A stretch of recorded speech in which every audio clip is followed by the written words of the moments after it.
Thanks, Karine. The administration officials said that after the balloon was shot down, there were communications between the administration and their Chinese counterparts, kind of detailing maybe rationale and the why. Can you talk about how you guys are thinking through the next steps in this relationship, given the cancellation of Secretary Blinken's visit, and obviously what seemed to be a pretty brazen act over the course of the last week? So look, our approach with China has been pretty clear, and we've been very clear about this, and it will continue to be calm, resolute, and practical. That is not going to change on how we're going to move forward with our relationship with China, with our diplomatic conversations as we move beyond this. The President has been clear. We have been and will continue to keep open lines of communications with China. As you mentioned, Blinken and Jake Sullivan and many others have continued those dialogues, especially after last week. In fact, like I was mentioned, there was multiple levels of conversation about their surveillance balloon, and again communicated directly with China after we took our action to bring the balloon down. So again, multiple channels of communication that will continue. China's, we believe, irresponsible action were visible for the American and the world to see. Not only that, at the same time, a second PRC surveillance balloon was seen traversing in Latin America. That's one thing that you all reported. And it's up to China to show it is serious about its words of being a responsible country, that it wants to build on the meeting that the President had with President Xi very recently. And so it's up to China to figure out what kind of relationship that they want. And as you know, yes, Secretary Blinken did postpone his trip. It was not canceled. And when the time permits, we'll see that trip back on the books. But again, it doesn't change our what we are trying to do and how we're trying to move with China. It's up to them. And then, just one more. On Saturday when the President spoke just off of Air Force One, he seemed very definitive in making clear that he was the one who said explicitly, I want this to be shot down. Military leaders suggested wait. Was that a reflection, perhaps, in frustration in terms of the political attacks you guys have gotten from Republicans who said this should have happened on the front end as opposed to the back end? Well, just a couple of things. I know there was a TikTok that went out to all of you from the National Security Council that was pretty detailed on how everything kind of broke down for the past week and how things flowed. I'll give a little truncated version of that. On Tuesday, the President, through the National Security Advisor, Jake Sullivan, directed the military to refine and present options to shoot the balloon down immediately. The President also directed the military and the intelligence community to collect against the balloon so that we would learn more about China's capabilities and tradecraft. At the same time, we protected against Chinese intelligence collection because we knew exactly where the balloon was going. The military recommended taking the balloon down over water, following the determination by military commanders that there was undue risk of debris causing harm to civilians while the balloon was over land in Alaska, Canada, or the continental United States. On Wednesday, the President directed the military to take it down at the first available opportunity when it could be done with safety, especially as we're thinking about Americans' lives and being safe there, while maximizing our ability to recover the payload. Shooting the balloon down over water wasn't just the safest option. It maximized the chance of recovering the payload, giving us a better chance to get information from the Chinese surveillance balloon payload. But I think the bottom line here, and this is something that we want to make very clear, is that, look, what China did was unacceptable. We protected civilians, and we gained more intel while protecting our own sensitive information. And so I laid that out so you have an understanding of how this past week went. And, you know, the President, as we all know, is not just the President, he's also the Commander-in-Chief, and his number one priority is making sure that American lives are protected and that we protect, citizens in this country. But at the same time, we wanted to make sure that we were able to collect some data, which we were able to do, and that's why we took that action. And the president made sure we took that. How much damage would you say has been done to the U.S.-China relationship because of this? And do you expect the President to bring this topic up in his speech tomorrow night? Look, I will say this, as we know, when it comes to State of the Union speech, foreign policy is always a topic in that speech. I'm not going to get ahead of the president and what he's going to speak to as it relates specifically to China. I just laid out at the top that it is going to be up to China. It's up to China to see how they want to see this relationship moving forward. And so I'll leave it there.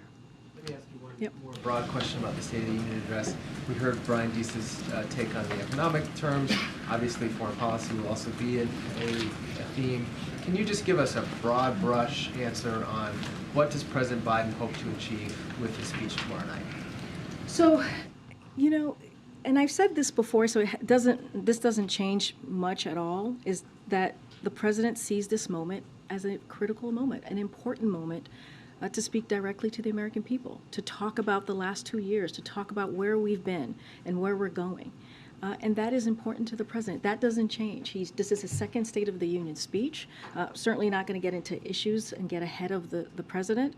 But the president will underscore the progress we have made during one of the most challenging times, especially in history, and the progress the American people want us to continue to make by working together in this year ahead. You just heard from Brian outline how the president has carried out his economic vision, growing the economy from the bottom up and middle out, instead of from the top down. And one of the things that you have seen this president do, he has transformed how we see the economy. Right? When you think about the trickle down economy, he sees it again, bottom up, middle out. This is something that the president has done with the policies that he's put forward, and so that is something that you're going to continue to hear from him. Continue to hear from him about giving the American people a little bit more of a breathing room, because this is something that he understands personally. So tomorrow is going to be a big opportunity for the president, again, to speak directly to the American people, the millions of people who will be watching and who will be wanting to hear from their president, and he takes this incredibly seriously. Thank you, Karine. Thanks. Is this the first Chinese balloon that the U.S. identified flying over U.S. airspace under this administration? So what I can say is that we have talked about China's balloon program. We have generally on this, the Chinese surveillance balloons program has been around for some time. We even briefed Congress this past August. So I don't have any specific on any other balloon during this president's administration, but there has been a program that has been in effect. We have kept Congress abreast on that. But I don't have anything more to say or to share. How is it possible that this administration discovered at least 3 previous balloons that flew over the U.S. under the previous administration, but Trump officials didn't know it was happening? Yeah, so look, I think that, and we have talked about this before, about how when the PRC government surveillance balloons transited the continental U.S. briefly, at least 3 times, as you just mentioned, during the president's prior administration, and once that we know of the beginning of this administration's, but never for this duration of time, as we know. This information was discovered prior to the administration left, but the intelligence community, as I said, is prepared to give briefings to key officials. But this is something.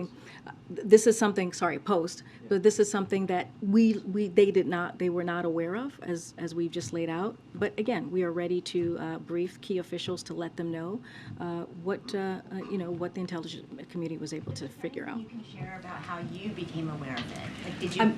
Is there? I just don't. Did you go back and look at some? So I'm not going to get into intelligence community information from here. That's not something that we do from certainly from the briefing room. What I can say is that we learned of this, the 3 prior during the past administration, and so we are willing to share that information. But again, just not going to get into intelligence from here. Last question on this: since the administration was aware of the balloon program, did any U.S. officials have conversations with the Chinese about balloons over U.S. airspace during So, this administration? you know, we're not going to get into specifics of private diplomatic conversations we have with China. We're just not going to do that from here. We've been very clear that what China did was indeed a violation of international law. You've heard directly from Secretary Blinken making that very clear. And China knows that that we will vigorously defend our homeland and sovereignty. That is something that we've also made very clear. But we're just not going to get into diplomatic conversations from here. Follow up on that? Oh, what happened? Hopefully, if you get time for one or two Okay, more. okay, one or two more. All right, I'm going to go to the back. Go ahead. Can I ask just about COVID? It took up a lot of real estate in last year's State of the Union speech. What's going to be different this year? And is the president going to address the yawning gap between vaccinations in the developed world and in the less developed world? As you know, I'm not going to get ahead of the president's speech tomorrow. As it relates to COVID, you know, the president has talked about many times of how we've been able to get the economy going, and a lot of that was because of how the president handled COVID, of how he was able to push forward an American Rescue Plan that was able to put forward a comprehensive plan to get shots in arms. And because of the work that this president has done, we are in a different place. COVID is not taking over our lives. We're still fighting COVID, but again, we're in a different place. I'm just not going to get into what the president's going to talk about or say and on any particular issue. We've kind of given the you know, kind of a little bit of the themes a little bit here. You heard from Brian. Just not going to get ahead of the president from here. Thank you. So, Karine, we know of these few balloons that had flown in the past. The one, of course, from last week.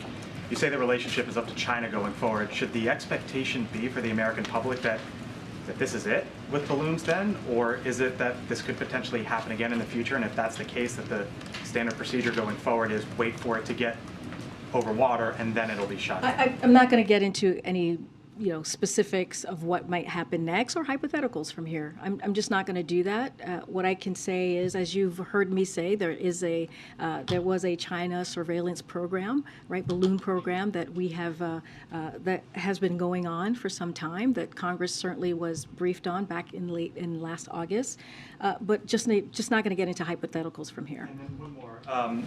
There's bipartisan calls up on Capitol Hill as it relates to TikTok and the national security implications of it. You have Congressman Ken Buck saying, if you see this CCP surveillance balloon scares you, wait until you hear about TikTok. Senator Michael Bennet had recently called on the CEOs of Apple and Google to remove TikTok from their devices, from their Google Play stores and Apple Play Store. Does the administration believe that TikTok is a national security threat, and does it believe that those apps should be removed from phones? So look, the president, the Biden administration, more broadly, has never allowed TikTok on the White House devices. Other federal agencies have similar restriction. We have been clear about our concerns on apps like TikTok. And so, look, we are focused on the challenges of certain countries, including China, seeking to leverage digital technologies and Americans' data in ways that present unacceptable national security risk. I'm just not going to get ahead of it. As we know, there's a review currently happening, but we take this very seriously. And as I said, the Biden administration has never allowed TikTok on the White House devices. Is it a national security risk? Again, I'm just not going to. There's a review happening by CFIUS. I'm just not going to get ahead of that. Thanks, Karine. Okay. All right.